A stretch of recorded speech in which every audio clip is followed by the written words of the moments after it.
Kejadian Genesis menceritakan bahwa Ibrahim tidak memiliki anak, dan tak ada harapan lagi untuk memilikinya. Pada suatu malam, Tuhan menyuruhnya keluar dari tenda. Sekarang, firman-Nya, pandanglah langit dan hitunglah bintang-bintang di sana, bila engkau sanggup.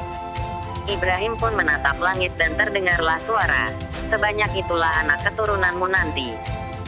Petik 2. Ketika Sarah berusia 76 tahun, sementara Ibrahim sendiri berusia 85 tahun umur yang terlalu lanjut menerima kehadiran seorang bayi, Sarah mengizinkan suaminya itu menikahi Hajar, budaknya asal Mesir.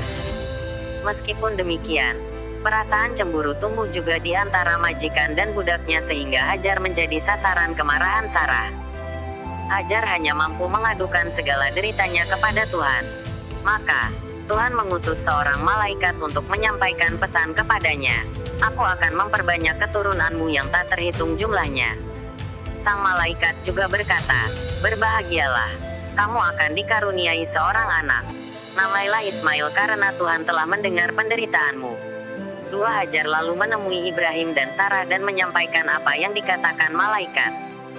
Ketika bayi yang didambakan tersebut lahir, Ibrahim memberinya nama Ismail, yang berarti, Tuhan telah mendengar. Ketika Ibrahim berusia 100 tahun, dan Sarah 90 tahun, Tuhan berfirman lagi kepada Ibrahim, menjanjikan bahwa Sarah pun akan melahirkan seorang anak yang mesti diberi nama Ishak. Khawatir kalau Allah mengurangi kasih sayangnya terhadap anaknya yang lebih tua, Ibrahim berdoa, semoga Ismail hidup dalam hidayah-Mu, ya Allah. Dan Allah menjawab, aku mendengar doamu tentang Ismail. Tenanglah, aku merahmatinya dan aku akan menjadikan dia pemimpin suatu bangsa yang besar. Tetapi, kehendakku tentang Ishak telah kutetapkan dan Sarah akan melahirkannya tahun depan. Petik 2. Dan Sarah melahirkan Ishak dan dia sendiri yang menyusuinya. Setelah Ishak disapi, ia memohon kepada Ibrahim agar Hajar putranya segera pergi dari rumah mereka. Karena sangat menyayangi Ismail, Ibrahim amat sedih dengan permintaan itu. Namun, Allah berfirman kepadanya agar permintaan Sarah dipenuhi, dan supaya tidak larut dalam kesedihan, Allah berjanji akan memberkati Ismail. Dengan demikian, keturunan Ibrahim bukan hanya satu bangsa, tetapi dua bangsa besar dan negara adik kuasa yang menjadi sarana menjalankan kehendak langit, yang kepada mereka Allah tidak saja menjanjikan kemakmuran duniawi, tetapi juga keluhuran spiritual. Ibrahim menjadi pemimpin dua aliran spiritual besar, yang tidak mengalir bersama tetapi memiliki jalan masing-masing. Ibrahim yakin bahwa Hajar dan Ismail senantiasa dalam naungan rahmat Allah dan dalam lindungan para malaikatnya sehingga segalanya berjalan dengan baik. Dua aliran spiritual, dua agama, dua dunia bagi Tuhan, dua lingkaran, dan karena itu juga dua pusat. Itulah tempat yang disucikan bukan atas pilihan manusia, melainkan telah ditetapkan oleh kerajaan langit. Ada dua pusat suci yang melingkupi Ibrahim, satu di daerahnya, dan satu lagi mungkin belum diketahui. Dan mungkin ke sanalah Hajar dan Ismail dituntun, ke suatu lembah tandus di Arab, sekitar 40 hari perjalanan unta di sebelah selatan Kanaan. Lembah itu bernama Bakkah. Dilukiskan bahwa semua sisinya dikelilingi bukit kecuali 3 bagian. Satu bagian di sebelah selatan, satu bagian di sisi utara, dan satu sisi yang terbentang ke Laut Merah, 64 km ke arah barat. Alkitab tidak menceritakan bagaimana Hajar dan Ismail menempuh perjalanan ke Bakkah. Barangkali, keduanya ikut rombongan kafilah karena lembah itu terletak di salah satu rute utama perjalanan. Jalur itu sering disebut rute minyak wangi karena dilewati parfum, kemenyan, dan barang-barang lain yang dibawa dari Arab Selatan ke daerah Mediterania. Mungkin saja, begitu tiba di tempat itu, Hajar dibimbing langit untuk meninggalkan kafilahnya. Tak lama kemudian, sang ibu dan putranya merasa sangat kehausan, sampai-sampai Hajar sangat khawatir akan keselamatan Ismail. Menurut riwayat, Ismail menangis di hadapan Tuhan dan tergeletak di atas pasir, sementara sang ibu berdiri di atas bebatuan sambil berjingkat memandang ke sekelilingnya, berharap mendapatkan pertolongan. Namun, ia tidak melihat seorang pun. Hampir putus asa, ia bola-balik melintasi jalan yang sama sampai 7 kali.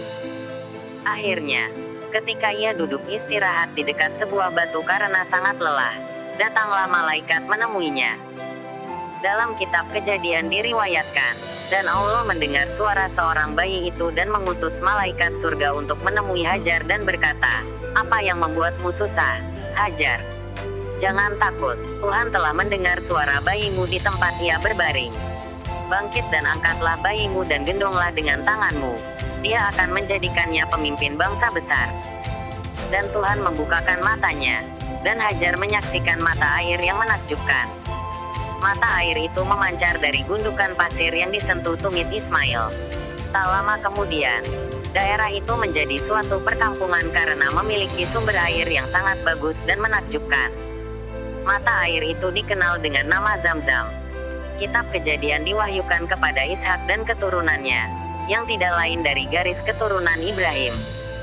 Tentang Ismail, kitab itu menuturkan, dan Allah bersama sang bayi, dan ia tumbuh serta tinggal di dalam hutan belantara dan menjadi seorang pemburu pemanah.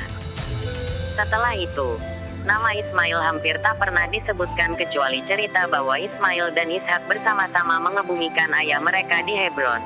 Lalu beberapa tahun kemudian Esau menikahi sepupunya, anak Ismail. Namun, ada suatu pujian tak langsung kepada Ismail dan ibunya dalam Mazmur yang menyatakan, betapa indahnya tempat ibadah mereka, suatu rumah Allah.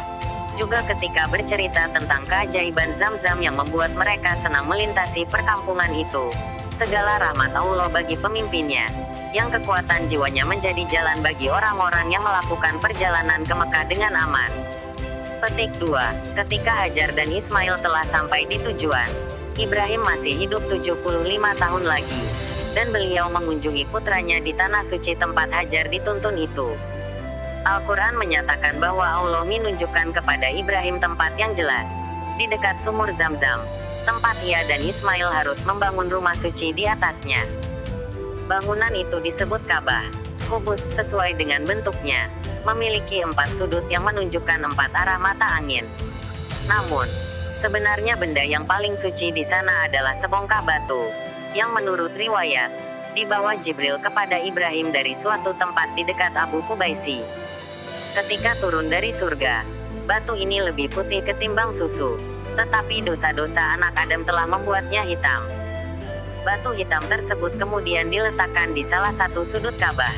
Ketika rumah suci itu telah selesai dibangun, Allah berfirman kepada Ibrahim dan mengajarkan berbagai ritus menunaikan ibadah haji ke Bakkah atau Mekah, seperti kemudian ia disebut, "Aku sucikan rumahku bagi orang-orang yang tawaf dan bagi yang sujud serta rukuk. Dan sampaikanlah kepada umat manusia untuk menjalankan haji, dan mereka akan datang kepadamu dengan berjalan kaki atau dengan menunggang unta yang kurus, yang datang dari segala penjuru yang jauh." Hajar menceritakan kepada Ibrahim peristiwa yang dialaminya saat mencari pertolongan, lalu Ibrahim menjadikannya bagian ritus ibadah haji, yaitu berlari-lari kecil antara Safa dan Marwah sebanyak 7 kali. Kemudian, Ibrahim berdoa di Kanaan, mendambakan padang pasir yang subur dan ditumbuhi dengan jagung dan gandum.